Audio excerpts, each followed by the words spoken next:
Hi there, and welcome to Side Quest, the in-betweeny episodes we do when we're not adventuring. We are proselytizing all kinds of useless things, or useful things, or entertaining things. Maybe it's a guest, maybe it's a game, maybe it's just bitching about pop culture. I think you can probably guess what today's episode is going to be about, but before we rock into that, who do we have with us today? Myself, Steve Weatherall, obviously I'm the guy who's talking. We have Robert Bevan, Rick Walteri, and Drew Hayes. Say hello, guys. Hello, friends. Salutations. Oh God, I like how you made Drew's name as long as mine. Well, I was still stumbling from the shock of pronouncing your name semi-correctly, so needed to give myself some time to get over that. Yeah, you almost like yodeled Drew. Like what Drew and I get up to in our spare time is none of your business. Right. Anyway, we're going to talk a little bit about something a bit festive, because by the time you're listening to this, we should be rocking up to the apex of the holiday season. But we've talked enough about Christmas. The Christmas. Well, I might have like one quick thing to say in regards to Christmas, and that's if you or your friends or your family are in need of a diversion over the next few days, because I mean, we all love our family, but our family can also be taxing at times, and sometimes it's nice to get away and escape to, I don't know, say a world of masks and villainy and awesome superhero fights, because Bones of the Past Villains 2 is out today, motherfuckers. I like that, Drew. Right now, ebook and print. I mean, you're gonna have to order the print, so you wouldn't really be able to get it today. But like, you can order the print today, and audiobook will be along in probably a few months, because it's a long ass book. It's the second longest book I've ever written, and you can go read it right now. All right, there. That was a silky smooth segue into that, Drew. It's like, do you like turkey? Fuck you, buy my book. Exactly. And right now there's somebody listening to this on Christmas Eve going, but it came out yesterday. Why are you lying to me, Drew? This comes out on the 23rd, the exact day that Villains Code 2 does come out. Yeah, exactly. It's not our fault if you listening to this at the wrong time. I'm assuming that people are waiting at midnight as these go live and just like hitting the download button just to immediately catch up on all the A&D side quest shenanigans. Yeah, and if you're not, that's a conversation you need to have with yourself. It was the night before Christmas.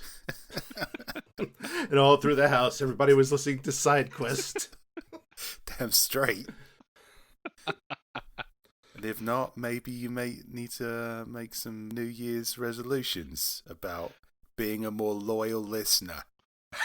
Oh, but what if I wanted to read something around the New Year time? Oh, well, that's, I mean, if you're finally, done playing with your Christmas presents, and you're sick of the family, and, the kids are driving you up the wall, well, you know something? Nothing will help, get rid of this shitty year better than some reading about some death and destruction, preferably of the tentacled variety. And no, I'm not talking about hentai. I'm talking about Kraken Hunters, the final book in the Crypto Hunters trilogy, which will be hitting on December 29th. And if you're going into the new year with your heart full of hope and optimism, you can shatter all that by reading the latest Robert Bevan shingles, whatever that may be. Hey, I can plug my shit. Oh. I appreciate that. Thank you. You're welcome. Also, I'd like to point out that I don't give a shit when you read my stuff. So, Christmas, critical failures. New Year's, critical failures. Lincoln's birthday, critical failures. Yeah, that's fair enough. But not Arbor Day. Show some fucking respect. Get the paperback for Arbor Day. Fuck those trees. Not the fourth Sunday after Pentecost, you heathen fuck. I think I'm most surprised in Rick's announcement to find out that he wrote a book involving a Kraken, and it's not in some capacity hentai. Well, we don't know that yet. We haven't read it. That's true. We haven't read it. Also, if it's just Tuesday and you're bored, pick up Brandon Firemaster and some other guys for all your Tuesday reading needs. We really have to clarify. Brandon Thymester and some other guys. That's the full title. That's the it's title not of the book. Also a book titled Some Other Guys. Yeah. Fuck those other guys. Yeah, don't read the other guys. I'm gonna write that book just to ride this wave. Because you do have a Brandon Thighmaster book, the first one in the series, so I'm just picturing someone being like, all right, I got the Brandon Thighmaster. Where the fuck is some other guys? Well, as long as they get one of the books, I've done my job here, right? Speaking of New Year's ambitions and all the many books of ours you'll be reading, what you got lined up for New Year's Eve, fellas? Is it staying indoors? Or also staying indoors.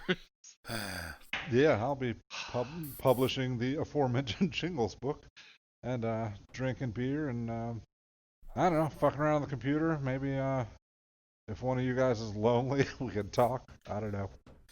Honestly, we'll probably end up having some sort of event on like the Discord Patreon, knowing us, because that's often where we have our safe congregations. Because if we're going to hang out together, we'll usually just do it on the Discord and let everybody join in. Yeah. I don't know the way Bob was talking there. If you're lonely, you can always dial 1-900 Bevan. No, I was talking much more pathetic than that. I've never been a big New Year's celebrator, and even more so now that I don't know, I'm got kids and I'm old and boring. Different for me.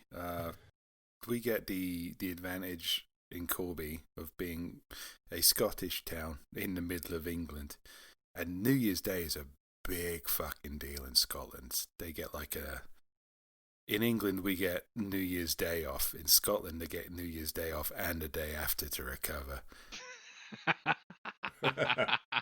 But so yeah, New Year's kind of like in England, it's like you go out New Year's Eve and then you go out New Year's Day. And it's a time when I catch up with family because you can bring your own booze into pubs. You just sit there all day. You all dress nicely, and you just catch up. And that obviously, because of circumstances, that is not going to happen. Anyone going out New Year's Day. Oh, that's tragic, because that sounds like a lovely tradition, really. It's a fucking brilliant tradition. It's, yeah. But it's entirely, dependent on not giving each other fatal diseases. So yeah. That's fucked. Something to look forward to in years to come again, though. Yeah. Skip it this year so you can do it next year. Well, I'm thinking that we should petition our government to say that, all right, fair enough, the vulnerable won't be vaccinated for a few months yet. But when that happens, public holiday, cut beer duty for like a month. And let's just everyone just get super orgy for a month.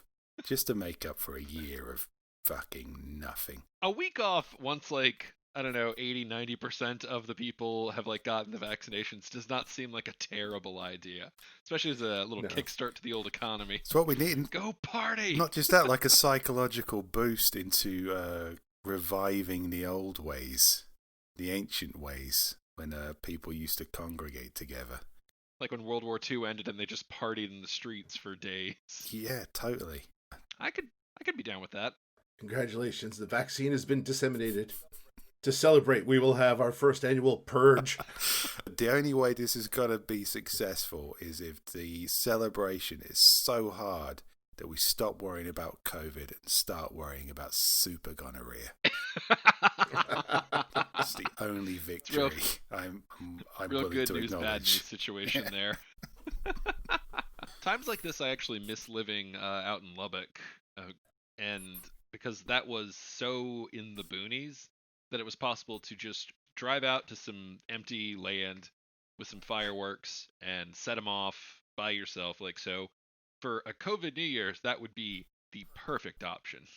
Yeah, I mean, I don't even know what I do that doesn't involve sitting in a local pub, shaking hands, which seems fucking alien now, with people you haven't seen in a while. And just this kind of, especially where I'm from, this kind of sincerity that you only get at 2 a.m. on a Saturday night or on New Year's Day and Christmas Day.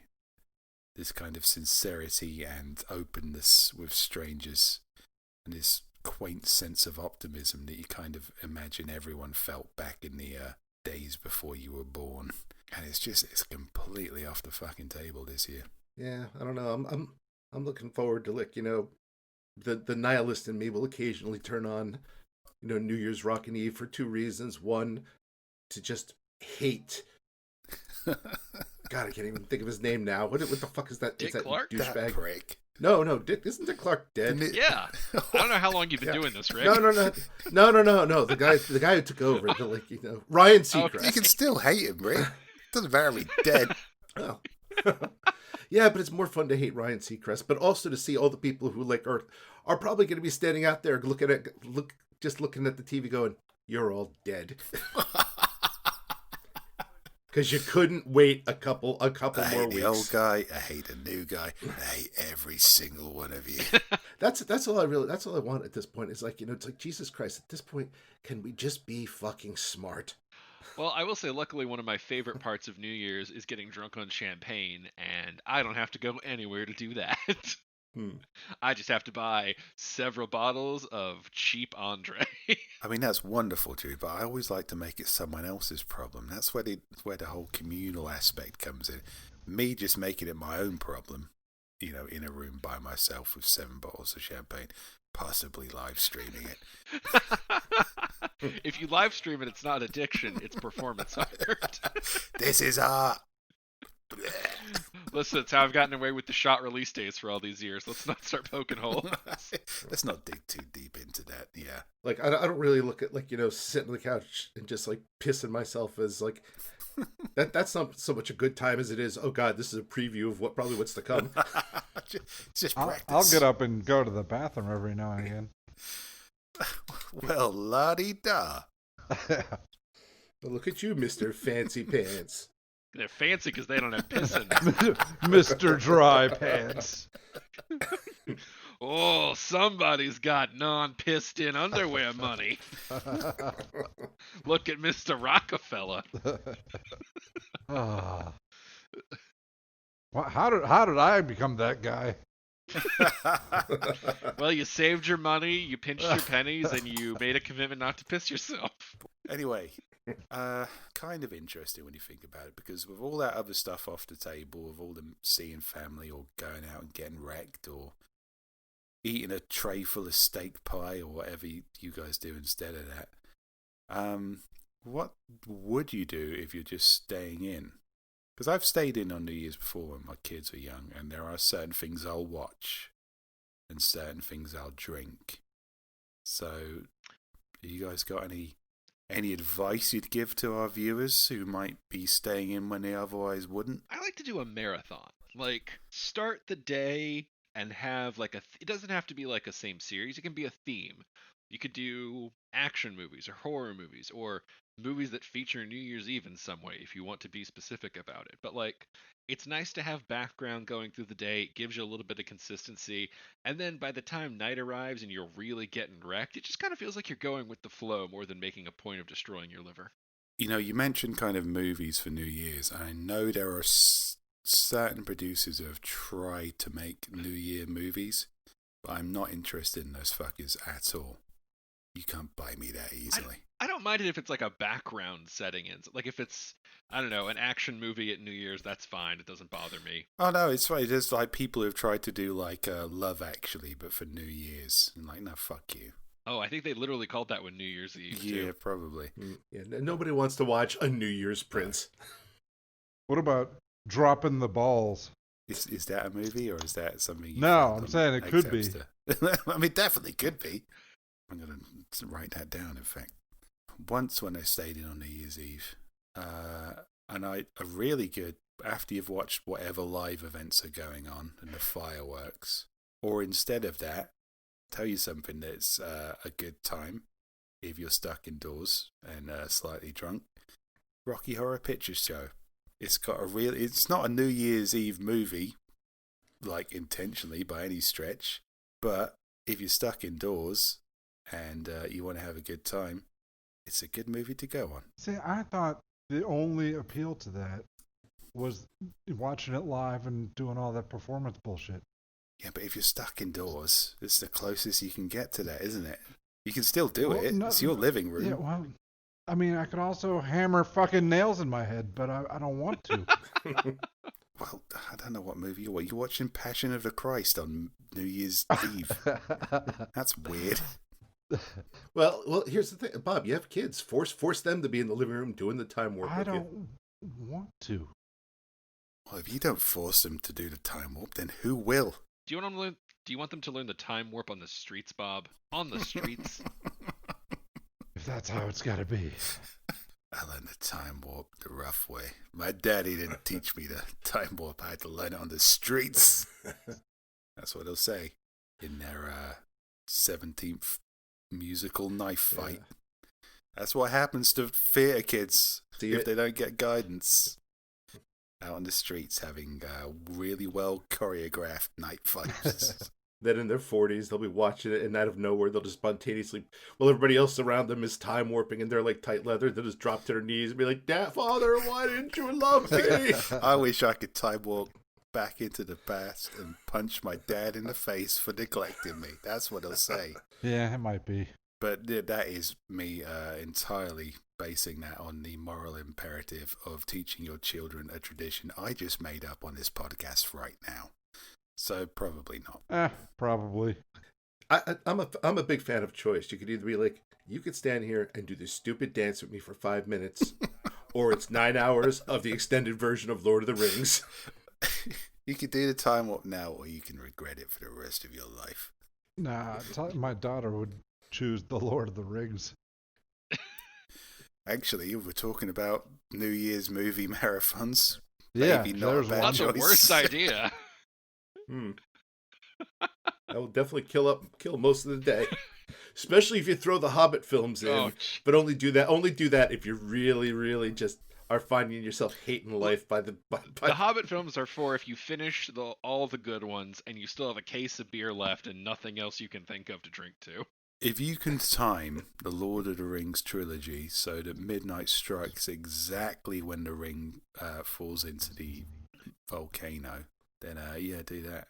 And then everything after that can be the Hobbit movies, but by then you're already wasted, so you might actually enjoy the Hobbit movies. Or you just leave the Hobbit movies on and go to bed because that's about the same. That's about the equivalent. You could, but by now you're already on the couch and pissed yourself, so... Well, not if your money bag's Bevan over here. Have you missed a fancy? I have dry pants. I got 3 Hobbit movies to watch, and my pants are dry. Impossible. I just don't see it. All right, okay, that's the entertainment sorted out. What are you drinking, Drew? Champagne? Or I love cheap champagne. I will buy a thing of orange juice, I'll buy 6 bottles of Andre extra dry because you can get a discount if you buy them in 6s. All right. I hate to be that guy, but I'm going to be that guy. When you say champagne, you mean a sparkling white wine, don't you? Well, okay, yes, I do, but I would like it noted that several very cheap sparkling wines do call themselves champagne and are not legally stopped from doing it because A, they did it before that precedent got legaled into action, and B, as a country, we don't really give a shit about your fucking term. That's absolutely how it should be. I drink Cava. It's just a dry, sparkling white wine. I've tried champagne. It's like, I'm not sophisticated enough to tell the difference. Gets me a good buzz on. It's sweet. And you say you mix it with orange juice. What do you call that?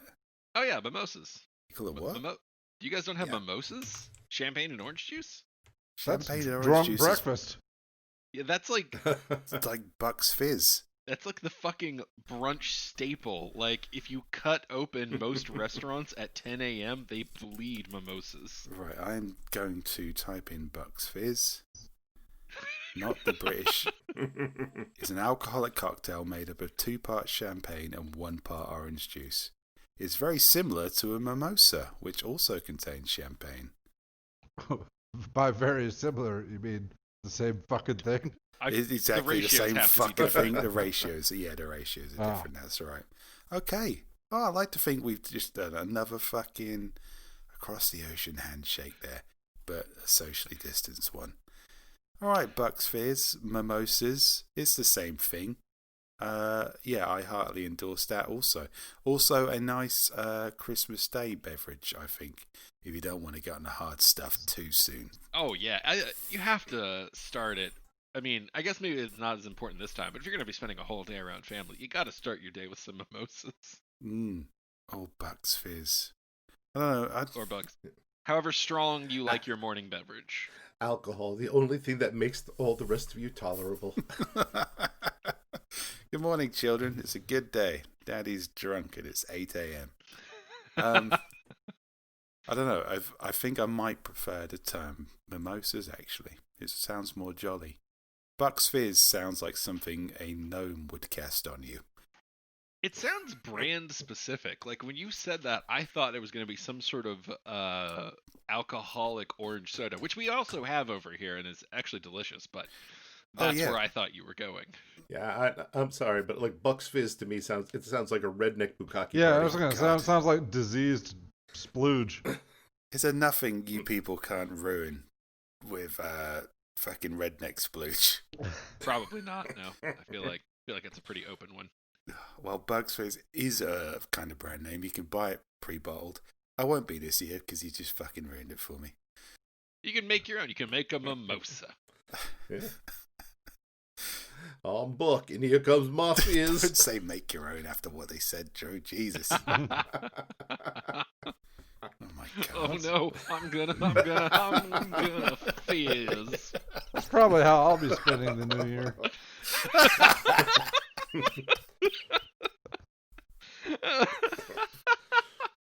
I'm gonna try and shoot Ryan Seacrest on the screen. Oh god. Oh. Jesus, there's a ball dropping joke in there somewhere, but I'm too depressed to make it. Well. Now I think we have our like our Patreon hangout for the end of the month. I think Bob's gonna have to start an OnlyFans for that one. Technically, Thanks for your monthly donations. I'm just gonna fucking destroy your worldview. Oh, you'll never look at Ryan Seacrest or me the same way again. Authors, see, they're just like you. They try to ejaculate on Ryan Seacrest's face on the screen on New Year's Eve. Yeah, we try to give him a little bit of the Bucks Fizz. It has to be exactly at New Year's. If you could time it exactly. Well, that's the last chime fun. of the bells. I mean, I could jerk off on Ryan Seacrest's image on my screen Anytime of the anytime. year. That doesn't count the rest of the year. Unless you get on that final dong. This is not an attraction to Ryan Seacrest that's motivating me here. It's, I didn't believe the that. whole I fun think of it's the at new least year. the jack-off version of a hate fuck at this point. I don't even. Yeah, I don't even know. I've only heard his name. I don't even know who this guy is. I'm not even sure if it's genuine hatred for Ryan Seacrest. Yeah, I don't. I give no fucks about Ryan Seacrest. It's more like a genuine hatred for the universe. No, this is just like you only get this shot once a year. Can you do it? I get it. It's Everest. Like, why did you climb Right. Everest? Because it was there. Yeah, I mean that. Drew gets me.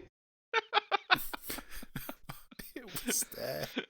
This is Bevan's Everest. Yeah, it's the first fizz of 2021. Oh man, I don't think there's any other podcast who can take the prompt, "What are your plans for New Year's Eve?" and turn it into anything quite so horrific. I'm actually a little bit proud to be a part of this. Me too. Brings a tear to your eye, or something else to Ryan Seacrest's eye. Yeah, it's a weird sentiment to follow that discussion. But I do know what you mean. But speaking of things on the screen, Oh god. Yeah, so maybe this is a good segue. I was going to say, when we were talking about movies, one that I probably will not be watching on New Year's Eve day is probably Endgame. Because ever since we watched it together, I've just realized how long that movie is. And speaking of a lot of Marvel goddamn content, my God. Nice segue. Yeah, my God. I mean, there's really too much to comment on, other than the fact that there's too much to comment on. For those of you that listen to SideQuest regularly, you might remember that we did a piece on the death of cinema and the rise of streaming and the chaos and disruption to this cinema system that we're all familiar with. And we left an open-ended. We made predictions about kind of how this was going to play out and what we thought was going to happen. And to be honest, some of those predictions were pretty fucking spot on. As soon as we made that podcast, they dropped Wonder Woman, I think. No, Mulan was the first one. They said Mulan, yeah. That was the first kind of major. We're waiting for a cinema release, and we'll drop it on Disney, which I don't think went too well. Which might have something more to do with the movie not being as that great, or it had a lot of Perfect Storm stuff going against it. There was the controversy with the actress right around the premiere. Oh yeah, she made the mistake of saying the wrong thing on Twitter. It's just a casual hint to any actors listening. At the moment. I'm sort of half remembering this, but as I best recall, she voiced support to the anti-democratic wing of what was going on in Hong Kong at the time. So basically, anti-democracy. Yeah. Not a great. Just a little tip for all the actors and actresses listening to this: if you do support the takeover of a free democracy, just don't say it on Twitter before your movie comes out. Yeah. Say it after your movie comes out. Day before. Yeah. Maybe read the room. Yeah. Just remain dignified in silence. Basically burned Blizzard alive for months when they pulled similar bullshit, and they had goodwill built up. If you're ever in a position when, actually, I'm for the Stormtroopers, just wait till your movie comes out before you say that, That's my acting advice to you. So that was a pretty legitimate storm to hit them. And then there was I think Mulan was announced when we did the last one, because I feel like we talked about the cost of it, because it was $30 on top of a subscription. And I called that was going to piss a lot of people off. Yeah. And because it feels like they're double dipping on you. Well, absolutely. I'm already paying a fucking lot for subscriptions. And I'm not on Disney for Mulan. I'm on Disney for the Mandalorian, like any other sane human being. And the idea that I would pay more to be on Disney, which is already pretty expensive, to see just a remake of a movie of probably not the best Disney animated movie, just seemed like a bridge too far to me. Yeah, like the Trolls World Tour that came out earlier in the year came out on Prime, which most of us have Prime, but you don't have to rent a movie on it. And that was kind of a difference. I really can't believe we're using Trolls World Tour as the fucking gold standard. I mean, I totally understand why we are, because of its massive fucking box office performance. But Drew, I just don't want to live in that world, mate. Well, none of us want to live in this world, Steve, but we're fucking in it. We only have like a week and a half before a much bigger movie is going to drop on HBO Max. And not for an additional fee. Trolls World Tour 2. Trolls Universal Tour.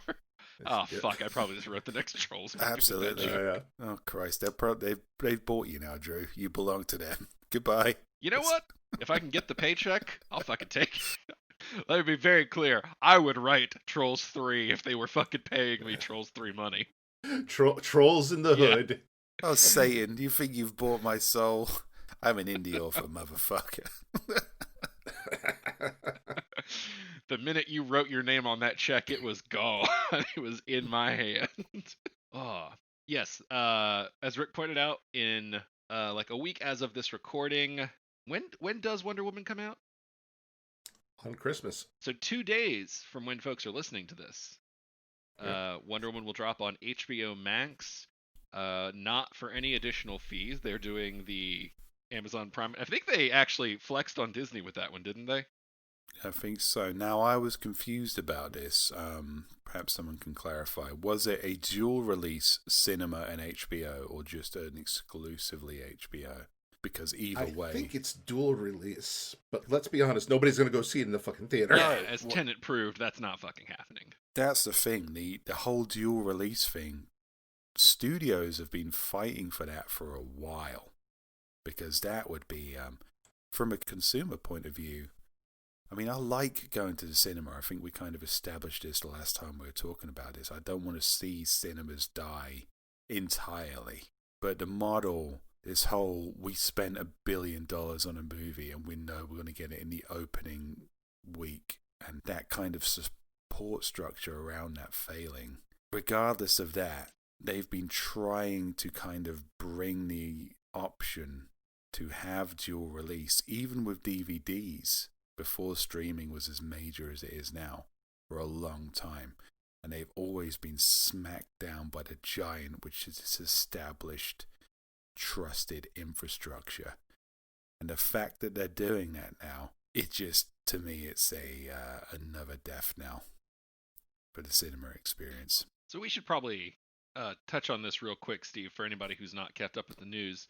What Steve's referring to is that HBO Max, which is owned by Warner Brothers, is doing dual releases for all of their upcoming films for 2021 for the streaming service and the theaters. And that means anything coming out, Godzilla vs. King Kong, Dune, the next Matrix, all of that shit will be on HBO Max the same day it's in theaters. And theaters are pissed. They are fucking hugely pissed. No, not just theaters, like a lot Everybody's of the establishment. pissed. Christopher Nolan came out. Everyone's fucking pissed. And you know what? Christopher Nolan, he's known for making these big IMAX movies. And I'm not knocking that at all. You know, if you go see Inception in IMAX, it's a fucking experience. So I'm not knocking that. But him coming out and saying, you know what? A lot of people went to bed last night thinking they worked for the best studio in the world, and woke up realizing they worked for the worst streaming in the world. That might sound flippant to some of us, but that is a potent, accurate message. Yeah. At the same time, it probably would have carried a lot more weight had Tenet not sunk like a fucking stone at the theaters. Yeah. You know, don't get me wrong, I want to see Tenet, but I'm not traversing the plague lands for it. Yeah, Nolan digging his heels in like a spoiled child over the summer and basically throwing a tantrum screaming, you have to risk your health to come see my movie, even if it's your job. This is what really chapped my ass. They didn't even make exceptions for reviewers or people who had medical or autoimmune issues. People who needed to see that for their profession still had to make that risk. So really extra fuck him on that front. I kind of understand the panic reaction, and as we're speaking, there's been this big news report about Tom Cruise blowing off on his crew, and if you've heard the rant, he's like, motherfuckers, you are not, well, he didn't say motherfuckers, I'm paraphrasing here, he said, motherfucking bitch ass hoes, you're not wearing your mask, there are entire industries working as people will lose their jobs, people will lose their homes if we don't bring this in, because our understanding of like Hollywood is like, oh yeah, they just paid a handsome guy gold bars and the magic happens. But it's a really complex fucking layered industry where if you knock, you know, a card out of that, whole sections of it collapse, which can just irrevocably kind of well, fuck him too. But I mean, why are we fucking Tom Cruise? No. Because he has spent a lifetime making sure that nobody is going to take him seriously, and now he's like the boy who cried wolf. Well, Tom Cruise, if he expected us to take your COVID advice seriously, you wouldn't have appeared in those shitty movies. Is that what you're saying? No, just like him just I thought being Bob was going to fucking Scientology. Bananas. Yeah, what Scientology? Yeah. How dare you not wear your mask? Your thetans will suffer. Okay. That's actually a really fucking good point. Yeah. It is. I wanted to touch on something similar with Nolan. It's a shame that Nolan threw his temper tantrum in the summer because he is making some good points about concerns on the industry. Yeah. And it's unfortunate that like it's very hard to take him seriously because he has pissed away so much, Oh, I don't absolutely. know, ability to respect him. Yeah, no, that's true. I mean, I think it's a panic reaction. I don't think it was at all a good reaction. I think it was a stupid reaction, especially from Nolan. But I understand where he's coming from as being an artist and understanding the industry as he does. And even Tom Cruise, we kind of think, stupid fucking pseudo-religion aside, we think, oh yeah, you turn up, you be handsome, you get paid. What's there to it? But no, it turns out these guys are on the phone all the time. They're big producers. They're basically industries in a human form. We're sort of seeing that now in a way that consumers never have. We're seeing the vulnerabilities of this house of cards structure. And it's intriguing, but at the same time, it's sort of like these fucking huge blockbusters, they're over. Yeah.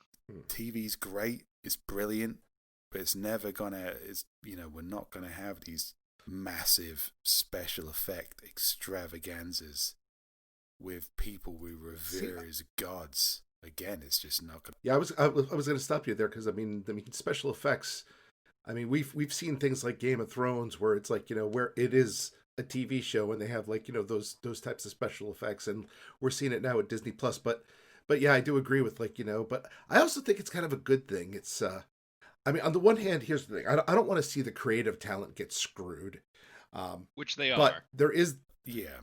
But here's the thing: there's also that limit of like I don't want to see the actors, the creative talent get screwed. But at the same time, I also kind of have to step back and be like, oh right, are any of these guys really worth $20 million a pop?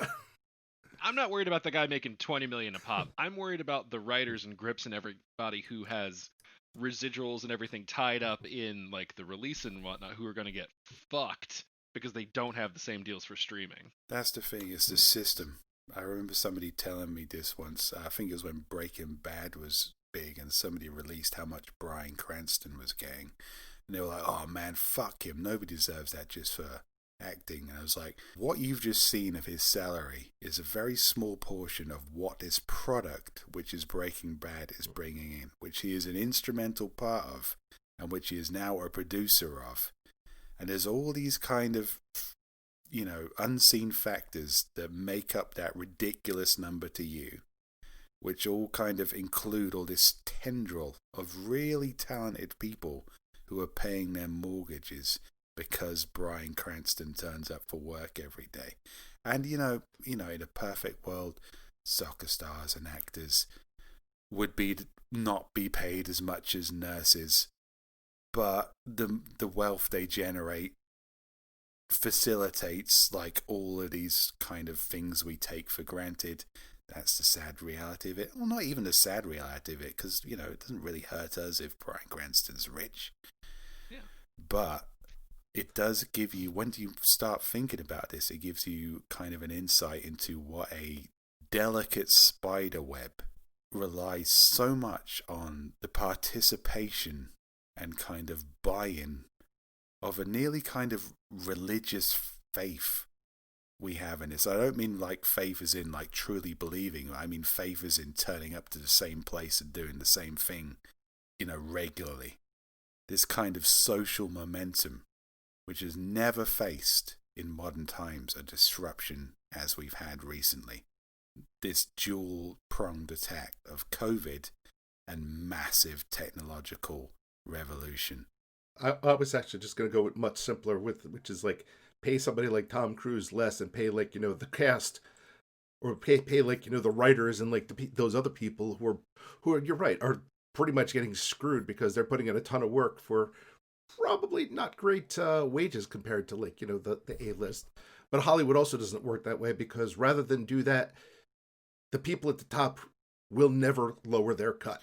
Yeah. Well, I mean, understand. There are a lot of examples of actors specifically taking salary reductions to pay for stuff that they thought would make. I wasn't talking about the actors. Oh, okay. You're talking about like the producers. I'm talking about like the producers, Gotcha. the production, like studios, the people. I mean, it's kind of like to use an example from like from our world. We put in most of the like the work, and a company like Audible keeps the majority of the pie. And if something has to give, Audible is probably not going to step back and be like, oh, well, we're going to we're going to lower our share and be more fair. No, they're going to be like, well, if something has to give, well, fuck you guys. No, there's no probably about it. We've just seen this. Yeah, Yeah. I mean, it's actually happening right now. I mean, I guess like the light good version of that is Audible makes money to expand and make more opportunities for people like us to make money of Audible. That's the light version of it. That's true to a certain extent, but Yeah, the dark version of it is Audible kind of when it suits it becomes dark as fucking likes because it has all the power, which I guess is the story of power throughout the ages. well, that's the story of Yeah. Yeah. So I mean, it's like look at movie accounting. Movies, quote unquote, on paper, never make a profit. That's why anybody who winds up signing proportion for a net amount. Oh yeah, you always go gross. You get fucked. If you go net, you're getting nothing. You basically signed up for nothing. Yeah. I'm kind of the opposite on Rick. I have no issue with people earning that high ass amount of money as long if they're part of generating it. I think it'd be way more fucked up for Tom Cruise or someone to be generating so much money and not getting a taste of it, or like an athlete or something. Yeah. People who have taken huge life and body risks to reach that point, and if they, I mean, we've seen throughout history they didn't get a fair cut for a really long time, and it was bullshit. Well, that's how the studio system used to work. I'm sorry, I was going to say something similar until Rick kept talking, and then I didn't think that was his point of view. I thought he was just explaining, setting that up as an explanation of how reality works. Well, yeah, but I think we're also talking about the high roles of the high amounts of actor money, and that doesn't bump me in the slightest, because again, it's just I think that's entirely fair. I mean, the actor is what draws the audience who's paying the money. Absolutely. I mean, in the old system, I was just using Bryan Cranston and Breaking Bad as an example. You had Judy Garland under the old studio system, and everyone went, oh, it's a Judy Garland movie. I'm going to go watch that. But the studio fucking owned her and worked her to death. And she did not get the proportion she was, I don't know what proportion equals being worked to death. But I'm sure an accountant can work that out somewhere. I'm just saying, I would prefer to see more of a middle ground, because yes. I mean, look at a movie like Endgame, which probably had a budget of $200 million, but it's kind of okay, how much of that $200 million budget really just went to to basically a handful of people? Yeah, I mean, we saw animation studio behind The Life of Pi, which was the flavor of the month, visual spectacular when it came out and made X amount of ridiculous money. The animation studio behind that went out of fucking business soon after. They went bankrupt. So the money doesn't always go where it should go. I would have played Tony Stark for $100,000, but and I would have been drunk every fucking day for authenticity. Yeah. I'm just saying, I don't know that I would have drawn the same audience. They might have gotten some letters. Hey, why does Iron Man only drink Kirkland Light? To be fair, they got Robert Downey Jr. on a low swing. They got him for good money. I mean, they got Brie Larson for 5 times what they paid Robert Downey Jr. for the original Iron Man. So him coming in at the beginning, and they got a good deal out of Robert Downey Jr. They did all right. I think everybody won on that arrangement. Robert Downey Jr. made out pretty well. They made out pretty well. Everyone's happy. We as an audience that are. I can't imagine anyone else playing Iron Man now. No, he did a great job. Hey, fuck you. Or Robert Bevan. Thank you. Yeah. All right. Yeah. So I have to shift it back to the glut of Disney release stuff that's coming. I kind of have a question for you guys. I think I've mentioned this a few times before, but just to hit all the bases. So I am very neutral about Star Wars. I don't particularly like sci-fi. They're well-made movies. Well, some of them are well-made movies, so there's stuff to enjoy there. But they weren't a part of my childhood. I don't have any emotional attachment to the brand. They're just some sci-fi movies that I kind of like sometimes. So again, very uncaring in the general sense. I have gotten the feeling from the caring Star Wars community that there was a bit of fatigue going on. does the massive amount of Star Wars shows in any Drew, way, I fucking- like, honestly, how does that hit you guys? Because I Drew. saw that and I was like, Okay. holy fuck. I fucking love Star Wars, mate. OT all Alright. the way. I had reasonable criticisms about the prequels, like every sane human being does. Yeah. 50-50 on the newest trilogy, like every sane person has. And then there's The Mandalorian. People do love The Mandalorian. Well, it's not the second coming. I think we said this like last year when we were talking about this, but it just proves that all you really need to do is tell a decent episodic story with some Star Wars flavor. And surprise, surprise, people will enjoy that. Yeah. When they release what they're saying, okay, oh, you like The Mandalorian? Well, take this shotgun bukkake of Star Wars ideas, you fuck. Oh my god, I'm finding it really hard to even acknowledge what it is you're trying to feed me, let alone be hungry for it. You know what I'll say is, I really have never hit superhero fatigue, because, like, the various superhero things can all be told in such different manners. Like, you know, you can have, like, you know, a Winter Soldier and be essentially a political thriller, versus, like, you know, versus a Thor Ragnarok, which is just this wacky cosmic adventure. So my thoughts are, if they go that route with Star Wars, because The Mandalorian kind of struck everybody as different because it's essentially a Western in space. You know, it has a different flavor than a lot of the rest of Star Wars. Is if they take that route and kind of like give each of these a different flavor, then it could work. But I don't necessarily have faith that that's going to be the case. Well, here's the thing. The original trilogy, Western, samurai, World War II movie. That's pretty much all it is. It's just a combination of things that really influenced George Lucas. And Mandalorian kind of wins because it does the Western and the samurai thing really well. It just keeps it tight with tight storytelling. And I don't know, the simplicity of the Mandalorian is its strength. And I don't know how much you can multiply simplicity. When you stack up all the Star Wars movies, all of them, the sequel trilogy, the new trilogy, the OT trilogy, the fucking Ewok movies, the Christmas special, when you stack them all up, there are more bad Star Wars movies than there are good. Now there is the Clone Wars animated series and Rebels, the animated series, which prove, and all the video games, the extended universe, prove you really can tell good stories in this universe.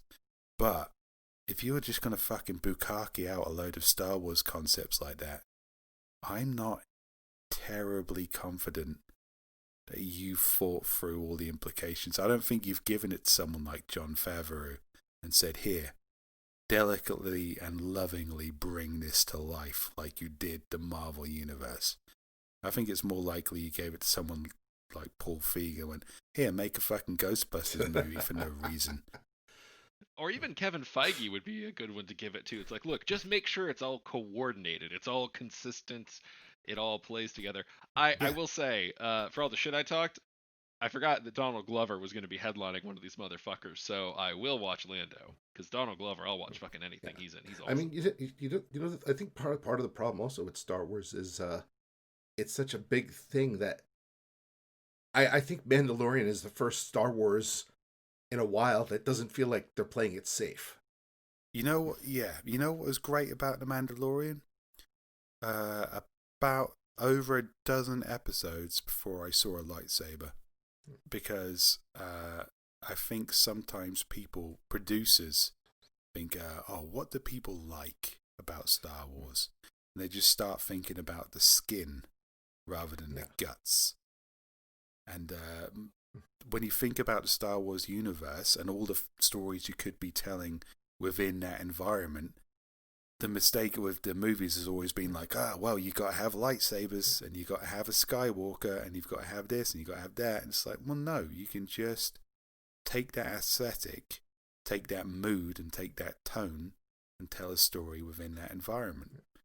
And that's the strength of it. I mean, I think that The Mandalorian is working up to getting to like the lightsabers and the Force and the things that everyone are familiar with. But the fact that they just started on their own terms is what made the series. So it's lower stakes, and I think that really helps in both the story and the meta of the show's existence. It's not a $200 million movie that has the hopes of countless fans on it. It's just a TV show with a smaller budget, and so that, it allows it more creative freedom. And then on the actual story side, it's not one of 3, 6, 9 tentpole major movies that has to be about the salvation of a whole fucking star system.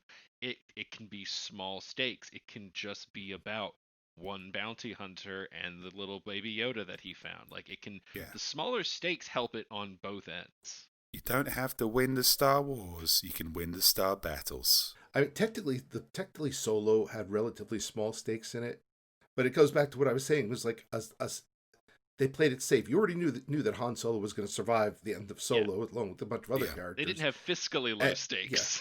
Yeah. Basically, they essentially made it paint by numbers, and just pretty much just tried to almost look at what he was originally in the Star Wars, and just kind of went against that and said, no, we need to make him as likable as possible. I mean, the mistake of Solo was basing it around Han Solo.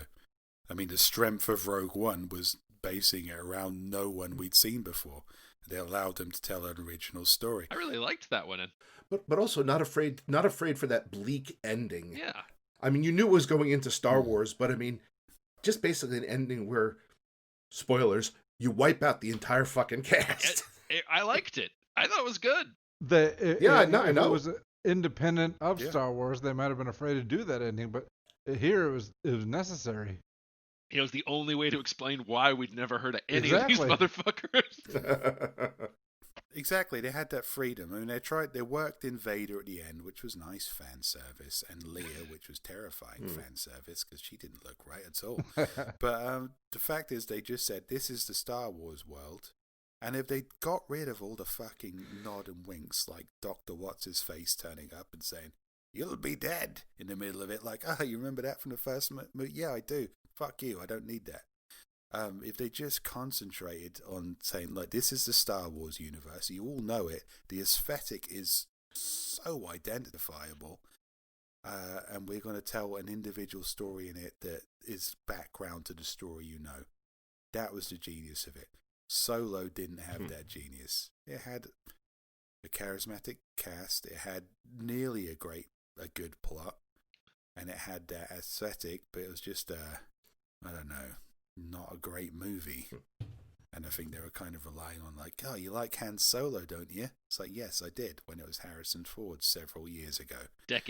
Several decades. Yeah, a while ago. Just let him lie, New Indiana Jones movie. Fuck you. Oh, God, I forgot about that piece of shit. That's nothing to do with the topic, but fuck you. It's crazy that they're making a fourth Indiana Jones movie. A fourth Indiana Jones movie. Gee, I really hope there's a scene with refrigerator. The Shia LaBeouf thing never happened. Oh God, no. All right, so that was a good talk about the Star Wars, but they also discussed a slate of Marvel shows that are coming to Disney. And I'll be honest, I looked these over before we started, and I'm surprised at how many interested me, because I knew WandaVision was going to be on my list because I've seen teasers and previews, and it just looks off the wall, and it's got a very strong meta TV aesthetic that harkens back to different eras that really fucking scratches my itch as a kid who grew up watching that shit. Well, I'll tell you the difference between the Marvel situation and the Star Wars situation, even though they're both owned by the same huge Cthulhu-like mouse creature, is Marvel's been doing this shit for years. The way Avengers was rolled out is very similar to the way the Avengers comics were kind of rolled. It introduces to the scientific side, and then the kind of biochemical side with Captain America, and then the Asgardian side with Thor, and the magical universe, and the Star-Lord universe, the cosmic side of Marvel. It's all been rolled out very cleverly. But there's still a lot of shit that Marvel's been doing over the years that can still be exploited. The what ifs, the multiverse. Yeah. I'm really looking forward to the Doctor Strange multiverse stuff. The rumors about the multiverse stuff, including other Sony Spider-Man films. I don't think that's stupid. I mean, I think if you told me like a little while ago, like, doesn't this sound stupid? I would have said, yeah, that's stupid. But I'm just fucking out that they've announced it. Yeah. I think that's a real fucking credible thing they can do. It's been done in the comic books. Why not? They've got the budget. They've got the momentum. Yeah, we've seen it done in real life with the, oh my god, the Arrowverse giant crossover thing they did last year. That was this massive interconnected event that also stretched back and tied in a ton of TV history under their brand, like old shows and stuff. And it was fucking good. Like, I liked it. And if DC TV can do that for their $50 an episode budget or whatever, then Disney Marvel can definitely do it, especially since there's so much comic book precedent for them to do it. It's a lot of rich raw material for them to draw off. They're not drawing a creative blank like they might have done with Star Wars, like they did with The Hobbit when they were kind of like, I want to do a Hobbit movie, but I want to do 3 of them, and there's not really enough material for me to do that, so I'm going to talk a lot of shit. There's so much Marvel content to draw from. And I'm going to draw a parallel real quick, and you got to let me get it out and get it specific before you throw hands, because I know this is just going to stir people on the instinct. Right now, Bevan, get ready. He's about to trash talk some Marvel. Better not. No, right now, the MCU is effectively like Discworld. Oh, go on. In that, not in terms of quality of storytelling, but it's like Discworld in that it is a setting in which they can incorporate different genres of stories. Rick touched on this earlier with like how Thor Ragnarok is a wacky comedy and and the Winter Soldier was a spy one. In the same sense that like you do Discworld and you have like the Unseen Academy fun bouncy ones, and then you have like the Moist Limpwit heist ones. And so like it's a setting in which they are using it to explore different genres under one united banner. As long as they're tonally consistent.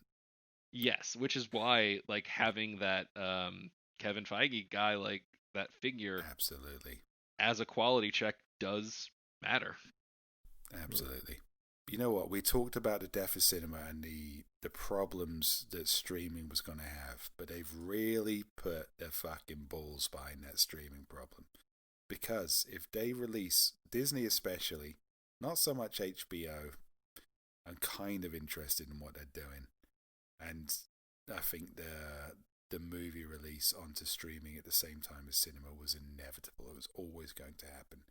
But what Disney are doing, if they just really say, okay, all this juicy stuff we got, all this juicy A-grade, cinema-grade stuff we've got with the heroes and actors you know and love is going onto our streaming service. And it's going to be, we'll release it like The Mandalorian, 1 episode a week for a couple of months. That's it. They've got me for 5 years. They've got me a $10 a month or whatever it is for 5 years. And that's a lot of money. That's more than I would have spent on DVDs and cinema tickets. I mean, I remember the Netflix Marvel shows. I mean, they just all dropped at once, but it was like a binge weekend. But getting back to what you were saying about, like, you know, Kevin Feige and stuff, like, as much as I enjoyed, like, say, Daredevil, tonally, it didn't feel like, even though it was supposed to be a part of the Marvel Universe, tonally, it didn't feel like it was. It's not MCU at all. I mean, it had its moments. And Jessica Drew had its moments. You can put Jessica Drew in the MCU. It's just you mean Jessica Jones? Sorry, yeah, Jessica Jones. Who's Jessica Jones? That's an entirely different fictional character. That's my cousin. I'm expanding this. She also universe, has super strength and a drinking problem, but she also runs a gator farm. Look, I just want superheroes with drinking problems. If that's Jessica Drew, if that's Drew Hayes, doesn't matter. Just put them all. So an interesting. Oh, go ahead, Steve. I'm just going to continue to riff on my Drew Hayes Marvel Expanded Universe. This is my favorite part of this conversation. So a point that got raised to me, external to this, and was I thought a very interesting point, is that we talked about how HBO Max, owned by Warner Brothers, is doing that massive simultaneous release, movies and streaming at the same time, and it pissing off so much of the industry, and it's earned them just a tremendous amount of blowback.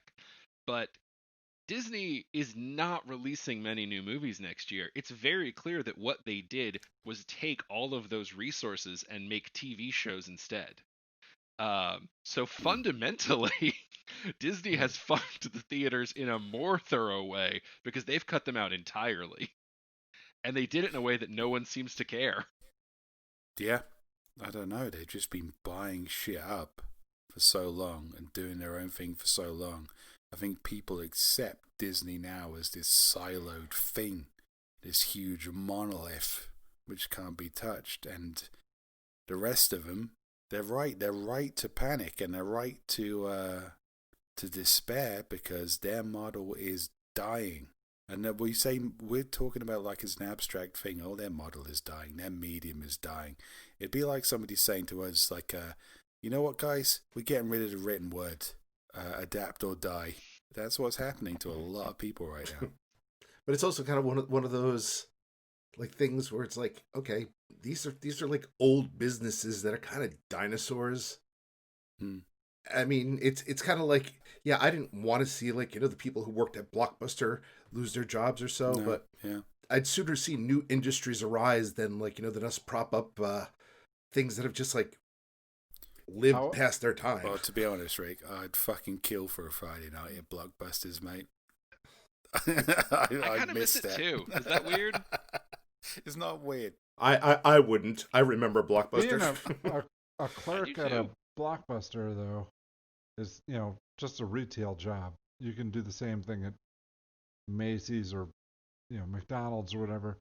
Yeah, but you get to watch movies at Blockbuster. I understand. I'm saying, but the loss of that profession is perhaps not as tragic as like a grip or other things that I don't know that happened in movies. Like, I don't know. I'm not articulating myself well. Drew, do this for me. Drew, take my opinions and articulate them, please. That's what he usually does. So the problem with a Blockbuster has someone who has a very generalized skill set. In the retail is very ubiquitous. You can often move from role to role. But someone with a specialized skill set, such as a grip or a cameraman or something, might not find those skills transferable to another field, and definitely not a field with comparable pay. Yeah. Steve, you laughed, but he did it. Well, it's not the case of you'll need grips in television and stuff as well. It's just it's an entire different model and a different money model. We all kind of take for granted at a minute how fucking huge that opening weekend payday is, and how much predictions and business models are, made around the expectation of that big opening cinema weekend. So it's not a case of skill transference, it's a case of the money to employ people with those skills, because we think but that's also kind of what I'm saying though, is like, all right, well, I didn't actually say this before, but the time and investment that one of these professionals puts into that and their expectations, the ratio between those is not the same as someone who gets a summer job at Blockbuster. Yeah. Yeah, I mean, Drew touched upon this earlier versus like, the residuals versus like, streaming and stuff. And I mean, the agents, unions, lawyers, all of these people need to step up and like, and before the companies can set terms for like, for stuff like this, to ensure that. It's kind of like, the big publishers when like, when ebooks came along, they're like, oh, we're just going to give you the same deal, even though it costs us nothing to put out a million ebooks. On a somewhat related note to this, have any of y'all kept up with that whole WGA strike against the CAA for packaging deals thing in like scriptwriter world? What any of that shit means. I know what you're talking about. I haven't kept up. So I'll be real fast with it. So there was a kerfuffle like 2 years ago because agencies that represented writers and whatnot were investing in scripts and stuff. There was basically some financial fuckery to where they could end up screwing their clients over but make themselves a lot of money, called packaging deals. Yeah. And the WGA, the Writers Guild, basically came out and said, hey, fuck you for doing this, and we are officially like boycotting any agency. They broke. The guild ended up winning kind of because of the pandemic. So the entire entertainment industry shut down except writing. Writers are the only ones who could still mostly work during all of this. And so every agency that was shut out by the WGA was unable to generate any money. And so they just started cracking as this has drawn on. Mm-hmm. Good. So go writers. That pisses me off even more than like, than people like producers and shit, like, like the studios keeping like the lump sum of money, the like middlemen, like agents, and like, yeah, I mean, I'm fine with them getting a fair share, but that whole double dipping thing, that just pisses me off. I read it was 2 years ago. I read the details, and it was a situation where you're like, oh yeah, fuck those people right in the eye. Oh, you've got some great ideas there. Here, let me hold you down and fuck you. Yeah. Yeah, it's so I was very glad to hear that packaging bullshit got knocked in the teeth. Let's see, what other aspects of this? Oh, there was one other bit we wanted to touch on, because we were touching on streaming and so much about HBO Max and the deal. HBO Max finally became a real streaming service. Like, I can't remember if it was Steve or Rick who mentioned the Nolan quote about they woke up working for the worst streaming service. That was right. That was accurate. The HBO Max rollout has been a fucking joke, second only to Quibi. In large part because they weren't on the fucking Rokus. But that changed as of, well, a week before you're listening to this. But as we're taping this, it changed today. I updated my app. I kept like refreshing, looking for it, and I was like, what the hell? And I finally figured out you have to manually update it to get it working. Yeah, I saw that. I downloaded the app. I saw it was on my Roku. I went up to the website and I was like, oh, they got a 20% off if you pay it for 6 months. I was like, fuck. I'm signing up. It's a good deal. Mm-hmm. And it's funny that they were such a mockery punchline, because as far as content goes, it's actually a fairly strong library. Yeah, I noticed that before, because I used to have just HBO itself, and it was kind of like, all right, some of the shows are fine, but I'm not going to watch them, and the movie selection was okay, but yeah, HBO Max, looking through it, I was like, you're bringing in all this Warner stuff. That really punched up what their offerings are. And a lot of the original programming, I mean, the DC stuff, so the DC streaming service collapsed, and as literally everyone saw coming.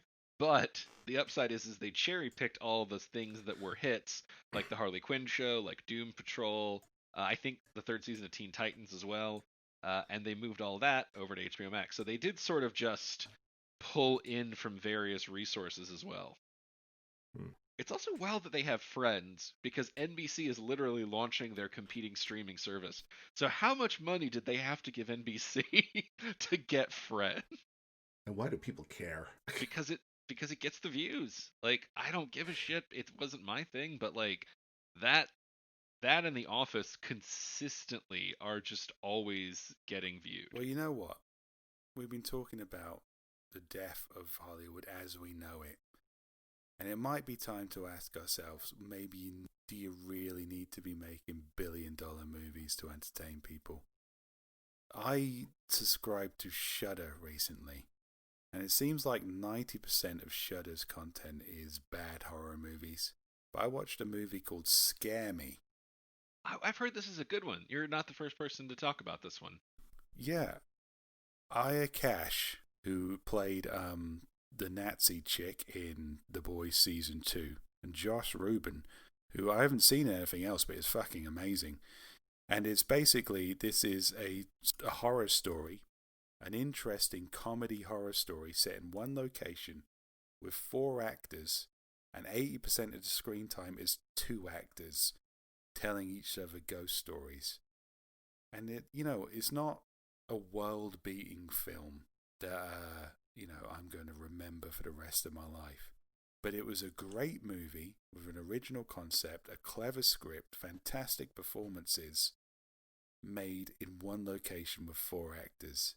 It couldn't have cost. They probably, if they were feeling a little bit generous, probably could have just got high one weekend and made this movie.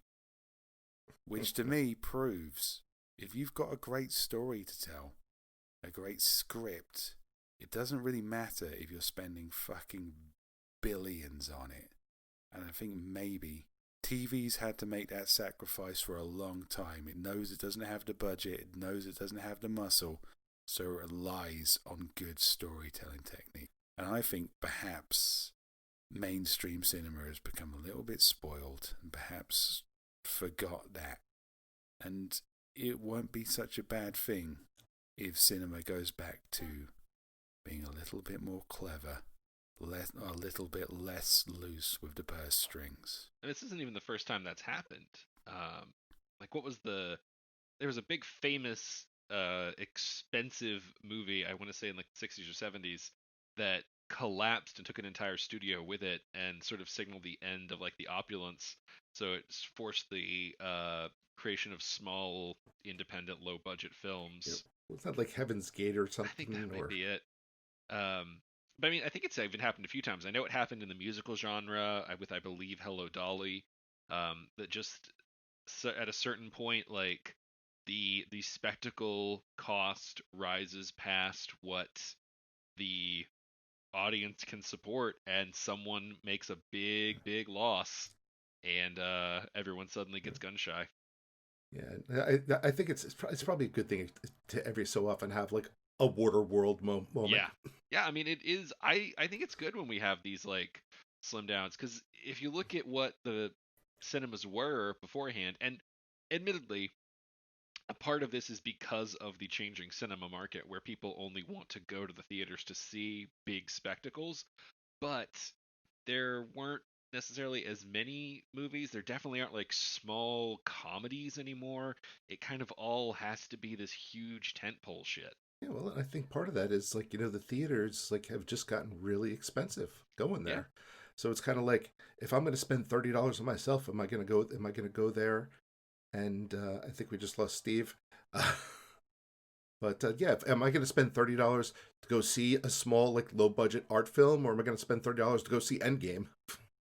Yeah, which of these has a significantly different experience in the theater and that I would want to have?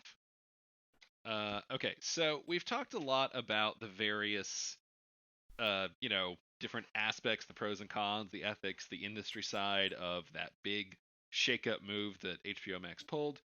But, I mean, we are consumers and we are fans of a lot of properties, and by God, we're allowed to get excited about stuff. So I thought in closing it would be fun to ask what, if any, of those movies that are coming out on streaming the same day theaters next year are you excited about? First off, I'll just say, fuck you. You're right. You could have guessed what I'm gonna say. 100%. All I want to do is find a way to glue my family to their seats to watch Godzilla vs. Kong with me. You know what? There's a lot of Marvel stuff I'm excited about. I thought I was done with Marvel, but I saw the Spider-Man Far From Home kind of expanded the universe quite a lot, and I think there's still a lot to be done with Marvel. I legitimately think they can bring in the X-Men. Who knows? Let's be an optimist. Maybe they could even bring in the fucking Fantastic Four after so many false starts. Probably not. But I am an optimist, so I am going to continue to follow Marvel. I'm driving down with a ticket for me and Bob to go see Fantastic Four. I will say there's a couple I'm curious about more than excited, like The Matrix 4 and the new Suicide Squad. Excited conveys a sense of optimism that is not necessarily warranted for either of those properties based on past performance. Well, I love The Matrix 1. Then some other Matrix movies happened. Yeah. I can't wait for Matrix 4. But I am curious, like, to come back after all this time and those second parts of the trilogy, I don't think I would spend the money to go in theaters, but I'll definitely put it on when it's streaming out of curiosity. And same for second Suicide Squad. To me, The Matrix 2 and 3 just felt like The Matrix in itself was more or less a perfect movie, I think. probably didn't need a sequel, and they probably hadn't thought of too many ideas for a sequel when they were writing and producing it.